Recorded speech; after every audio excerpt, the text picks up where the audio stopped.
Yes, I mean that because usually because we're talking, I mean you've given very good examples, and what I heard that was in common with all those examples was people already had a product. They had an idea. They said, this is what I want to sell.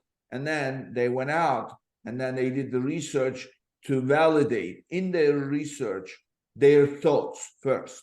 Not, oh, okay, let's launch a product. Let's see what it is. Let's see where there's, that's not the case. So you got, because most people have a product idea. They have something that they're thinking of. They just don't know what kind of demand will exist for it. So you can start with something you have in mind, but you want to validate your ideas with your research first and identify the opportunity. And then with that opportunity, now fall back on Amazon to research the numbers associated. If that idea becomes successful, what is the potential? Because you may actually find an audience for it, but the numbers may not support it yet as a real significant business to build. So, okay, I understand the roadmap.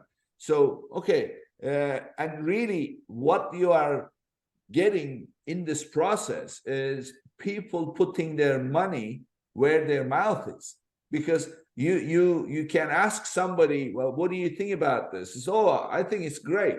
Okay, will you write me a check for it? Nah, not really. So it doesn't quite count as feedback.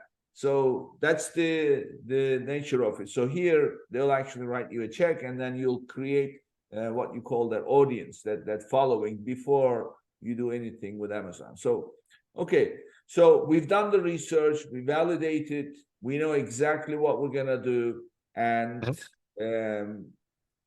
now the next thing is what?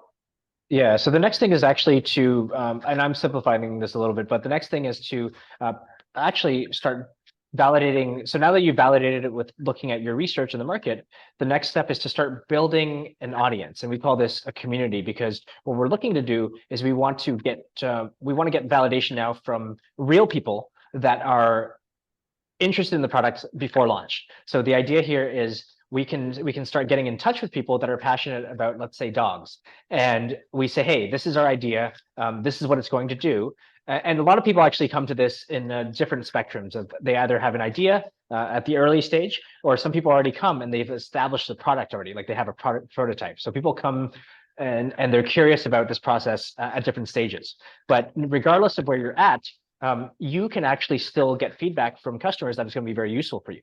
So if you're in the very early stages where it's a product idea, getting in touch with potential target audience customers are going to allow you to find out, well, is this product a good idea? Does it, are they thinking what I'm thinking? If there's 5 different. Hold on, you're skipping several steps, which kind of give me, we need to clarify. I'm sitting here at home. I've got an idea. And I went out, I did my research very thoroughly, and I know exactly what it is, what unique approach I had. Okay, so how am I approaching these people? Who are these people? How am I getting their information? You understand, what are the steps in between before I ask a single question to a single person? Gotcha. Great question.